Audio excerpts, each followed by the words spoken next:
Dunia yang kutinggali, di mana kehidupan berjalan sekarang ini tidaklah sama.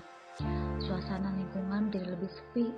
Bandara yang awalnya dipenuhi dengan raut keceriaan, sekarang sirna, tertutup dengan masker yang dipakai menutupi hidung dan juga mulut. Hal ini berawal dari adanya pandemi COVID-19. Adanya kebijakan tetap di rumah mengharuskan aktivitas yang biasa dilakukan di luar rumah sekarang dikerjakan di rumah. Semua tak lagi sama. Kebijakan untuk berkegiatan dari rumah membuat anak-anak belajar jarak jauh atau yang biasa kita kenal dengan pembelajaran daring. Anak-anak yang awalnya menulis sekarang mulai belajar mengetik. Anak-anak yang awalnya bertemu dengan guru, teman-teman, sekarang hanya bisa bertemu melalui layar. Mereka tak antusias untuk menimba ilmu. Namun, lamanya pandemi ini membuat anak mulai bosan, jenuh, bingung, tidak termotivasi, akhirnya tidak ingin bersekolah. Tantangan yang dihadapi saat ini secara umum oleh anak-anak selama pembelajaran daring, yang pertama adalah perubahan rutinitas. Yang awalnya pergi ke sekolah, belajar setiap pelajaran, istirahat, jajan, bermain bersama teman-teman tidak ditemukan selama pembelajaran daring, sehingga anak kesulitan untuk melakukan rutinitas kembali. Yang kedua, produktivitas. Karena adanya perubahan rutinitas, akhirnya anak kesulitan untuk menentukan aktivitas apa yang dilakukannya pada waktu kosong ketika tugasnya sudah selesai. Akhirnya, anak memutuskan untuk bermain game di gadget atau tidur. Yang ketiga, manajemen waktu. Anak bingung untuk menentukan waktu untuk melakukan kegiatan yang dilakukan agar tetap produktif.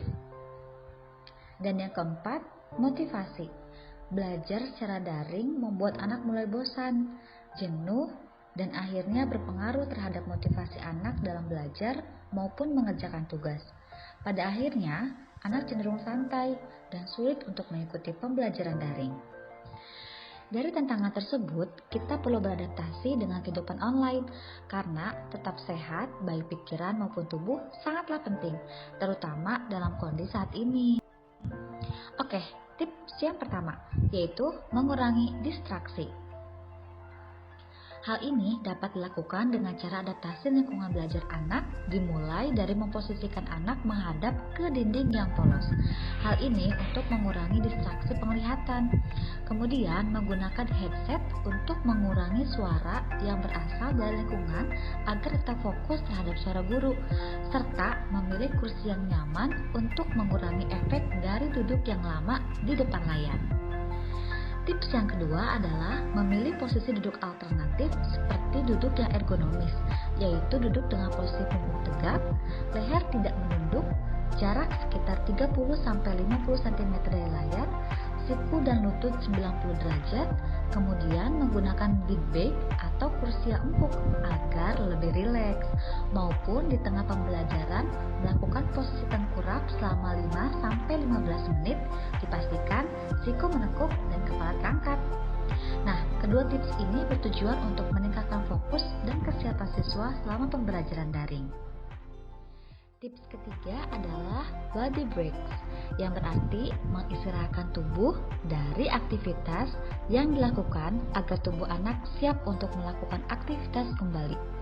Hal ini dapat dilakukan dengan aktivitas sederhana seperti melompat 2 kaki, jumping jacks, dan lainnya. Selanjutnya, tips keempat adalah emotional regulation yang dapat dilakukan dengan cara latihan pernafasan melalui aktivitas 5-finger breathing, candle breaths, maupun progressive muscle relaxation. Yuk, kita coba bersama. Crossing your legs, spine straight. Spread one hand and then with your finger, breathe into your thumb, breathe out to the base. Breathe into your forefinger, breathe out to the base. Breathe into the middle finger, breathe out to the base.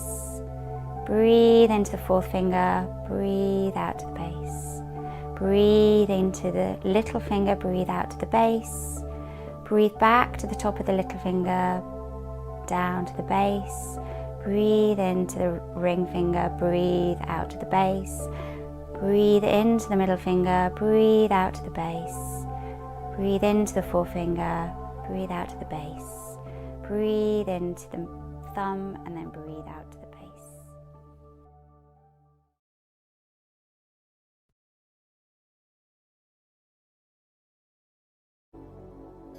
Imagine a candle in front of you. As you breathe out, blow the air out of your mouth in such a way that you make the candle flicker, but not blow it out. This has to be really slow breathing. You can even hold up a finger in front of your mouth and pretend it's a candle to make it easier. Blow very softly and feel the air on your finger. Is it warm or is it cold? When you breathe in, imagine that the flame of the candle flickers and leans toward you. As you breathe out, the flame flickers and leans away. Imagine the flame of the candle moving in and out with each breath you take.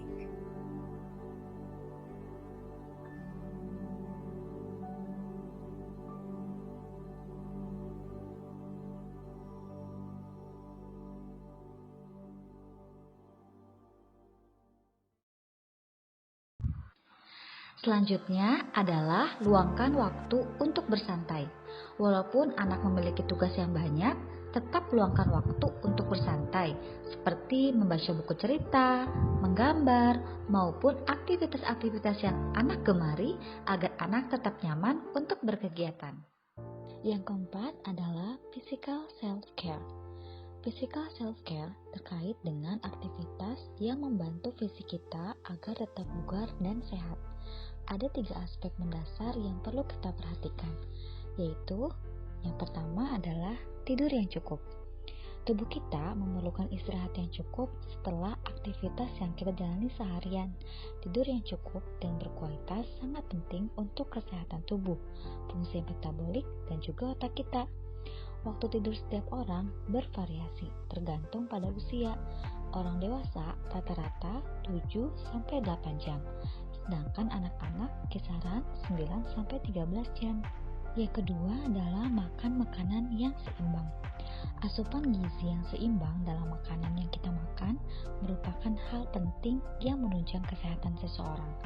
Oleh karena itu, diperlukan konsumsi dari berbagai kelompok makanan yang berbeda, yang dikenal dengan panduan piring makan. Piring makan terdiri dari setengah dari piring makan terdiri dari sayur dan buah dengan berbagai warna. 1/4 dari piring diisi protein seperti ayam, ikan, kacang-kacangan, dan lain-lain. 1/4 dari piring terakhir dipenuhi dengan karbohidrat seperti nasi, pasta, dan lainnya. Dari semua itu dilengkapi pula dengan konsumsi air putih yang cukup dan susu. Selanjutnya yaitu rutin berolahraga. Olahraga secara rutin dapat meningkatkan kebugaran fisik dan perubahan pada organ tubuh, di mana adanya peningkatan kekuatan jantung, pembesaran otot, peningkatan kapasitas paru, dan tulang beregenerasi lebih cepat. Selanjutnya, social self-care dengan cara tetap berhubungan dengan teman-teman, ataupun telepon atau chat dengan keluarga maupun sahabat. Yang terakhir adalah emotional self-care. Nah, tips ini untuk tetap menjaga motivasi dan emosi anak. Hal ini dilakukan dengan cara yang pertama adalah rule and positive affirmation. Kata-kata atau kalimat positif yang diucapkan secara berulang kali dapat dijadikan keyakinan diri, seperti saya bisa, saya kuat, saya dapat mencapai mimpiku. Nah, di mana dapat dibuat menggunakan gambar dan tulisan menarik serta berwarna yang dapat ditempel pada dinding, sehingga meyakinkan anak untuk tetap yakin pada dirinya sendiri. Yang kedua, membuat jurnal mengenai aktivitas dan perasaan yang dialami hari ini. Hal ini bertujuan agar anak dapat menyampaikan perasaannya secara tertulis, dan setelah anak menulis, anak dapat berbagi pengalamannya kepada orang tuanya.